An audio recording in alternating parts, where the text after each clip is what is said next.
মই আপোনালোকে সকলোৱে জানে আমি ৰাইজৰ দলে শংকৰজ্যোতি বৰুৱাক এৰেষ্ট কৰাৰ বিৰোধিতা কৰিছো আৰু বিশেষভাৱে শংকৰজ্যোতি বৰুৱাৰ ওপৰত যি ধৰণে অসম পুলিচে হাতকেৰে লগালে সেতুক আমি হেণ্ডকাফ লগোৱা কথাটো তীব্ৰ বিৰোধিতা কৰিছো। সেইটো একেবাৰে বেয়া কথা।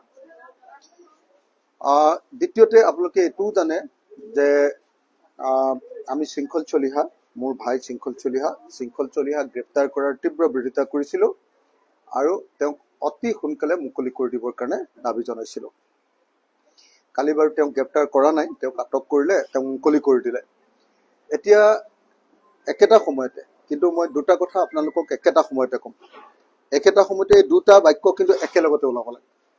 এটা হ'ল যে এজন অসমীয়া ল'ৰাক গ্ৰেপ্তাৰ কৰিছে, অথচ সেই একেই মাৰপিটটোত জড়িত আমি দেখিলো যে হিন্দী ভাষী পৰিয়ালটোক গ্ৰেপ্তাৰ নকৰিলে।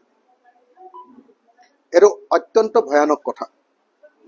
কিন্তু একেটা সময়তে এইটো কথা সকলোৱে মনত ৰখা দৰকাৰ যে দুটা হিন্দী ভাষী পৰিয়ালৰ মাজত বিজনেছৰ কাজিয়াত আমাৰ অসমীয়া ল'ৰাবিলাক সোমাইছেগে কেলে? কোনোবাই যদি বেলেগৰ বিজনেছ কাঢ়িবলৈ যায়, ইজনে সিজনৰ বিজনেছত যদি সোমাবলৈ যায়, তেতিয়া এইটোতো একো ভাল কথা নহয়। বেলেগৰ পৰা বেলেগ বস্তু এটা কাঢ়ি লৈ দখল কৰাটোতো কেতিয়াও মানি ল'ব নোৱাৰি। এইটোতো বেয়া কথা। একেটা সময়তে সেইকাৰণে শংকৰজ্যোতি বৰুৱাক গ্ৰেপ্তাৰৰ আমি তীব্ৰ বিৰোধিতা কৰিছো, কিন্তু একেটা সময়তে লোকৰ বিজনেছত গৈ এনেকে হস্তক্ষেপ কৰিবলৈ যোৱাটোতো একো ভাল লক্ষণ নহয়। একেটা সময়তে আমি শৃংখল চলিহাৰ আটককৰণৰ তীব্ৰ বিৰোধিতা কৰিছো আৰু গণতান্ত্ৰিক প্ৰতিবাদক আমি পূৰ্ণ সমৰ্থন দিছো। কিন্তু 24 ঘণ্টা অকল যদি আমাৰ কিছুমান জাতীয় সংগঠনে যদি অকল চান্দাৰ কথাই ভাবি থাকে, 24 ঘণ্টা যদি বহুত জাতীয় সংগঠন কিছুমানে সব কথাতে যদি অকল চান্দা মানে অন্যায় কথা এটাতো গৈ এনে জপিয়াই পৰি চান্দাৰ কথা ভাবি ব্যৱসায় বাণিজ্যটো যদি বেয়া কৰি পেলাব খোজে, এইটোও কিন্তু একো সমৰ্থনযোগ্য কথা নহয়। জাতীয় সংগঠন এটা মানে আমি সকলোৱে জনা দৰকাৰ যে আমি জাতীয় অৰ্থনীতি এটা কৰিবলৈ যত্ন কৰিব লাগে। অকল চান্দাজীৱী হৈ চলি থকাটো কেতিয়াও ভাল কথা আকৌ নহয়। সেইকাৰণে মই এটাই কথা ক'ব খোজো যে দুলীয়াজনৰ ঘটনাটো দুৰ্ভাগ্যজনক। তাত এজন অসমীয়া ল'ৰাক অকল গ্ৰেপ্তাৰ কৰিলে সেইটো ভুল। একেটা সময়তে আৰু যিখিনি মানুহে তাত মাৰপিট কৰিছিলে তেওঁলোকক গ্ৰেপ্তাৰ কৰা নাই, সেইটো দুৰ্ভাগ্যজনক। বিজেপি চৰকাৰৰ দিনত হিন্দী ভাষী যি মানুহ তেওঁলোকৰ বাঙালী ভাষী মানুহ আমাৰ অসমৰ খিলঞ্জীয়া মানুহতকৈ অলপ দমটো বাঢ়ি গৈছে। অসমৰ খিলঞ্জীয়া মানুহে য'তে ত'তে এতিয়া মাৰ খাবলৈ লৈছে, এইটো দুৰ্ভাগ্যজনক কথা। আৰু সেইটো লাই দিছে সম্পূৰ্ণৰূপে বিজেপি চৰকাৰে, RSS আৰু বিজেপিয়ে এই কামটো কৰাইছে, সেইটো দুৰ্ভাগ্যজনক কথা।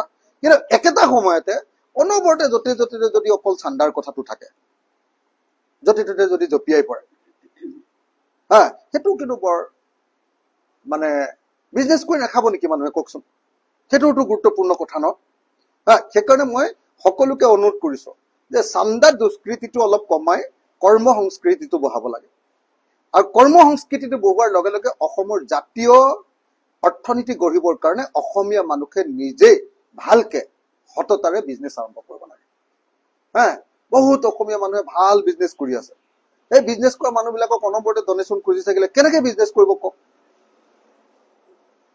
গতিকে মই আশা কৰিম যাতে এই দুইটাৰ বেলেঞ্চ হয়। এফালেদি বিজেপি চৰকাৰৰ যিটো আমাৰ খিলঞ্জীয়া বিৰোধী অৱস্থান তাৰ বিৰোধিতা হওক, এফালেদি হিন্দী ভাষী বা বাঙালী ভাষী মানুহৰ আমাৰ ওপৰত অখিলঞ্জীয়া মানুহবিলাকৰ বা আপোনাৰ অখিলঞ্জীয়া মানুহবিলাকৰ বা বিদেশীবিলাকৰ, ইয়াততো বিদেশীৰ প্ৰশ্ন নাই, ক'ৰবাত বিদেশীৰ প্ৰশ্ন আহিব, বিদেশী মানুহৰ বা সন্দেহযুক্ত বিদেশী মানুহৰ উপদ্ৰৱ, সেই কথাটোতো নিশ্চয় মাত মাতিম আমি। কিন্তু একেটা সময়তে খিলঞ্জীয়াৰ নামত অকল এখন বেপাৰ চলালে কিন্তু সেইটো জাতীয়তাবাদ নহয়, সেইটো মনত ৰাখিব লাগিব। মই আশা কৰো যে অসমীয়া জাতীয়তাবাদে প্ৰগতিশীলতাৰ দিশত যাব, অসমীয়া জাতীয়তাবাদে ইনক্লুচিভনেছৰ পিনে যাব, সকলোকে সামৰি লোৱা জাতীয়তাবাদৰ পিনে যাব।